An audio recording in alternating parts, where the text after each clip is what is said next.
How to clear watched videos history on Facebook. Hi everyone, I'm here to assist you today. Without any delay, let's jump right in. Open Facebook. Click on three lines at the top right corner of your screen on Facebook.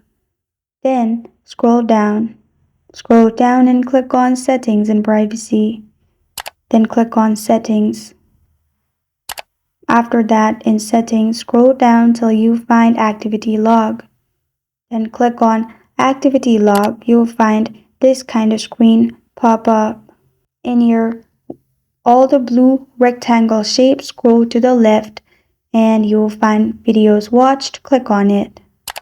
After you click on Videos Watched, you will find all your watch history. At the top, you will find Clear Watch History and you will be able to clear all your watch history. This is how to clear watched video history on Facebook. Thank you for joining me today. If this video helps you out, please leave a like and subscribe for more. Got a question or want to suggest a topic? Comment below. Thank you for watching.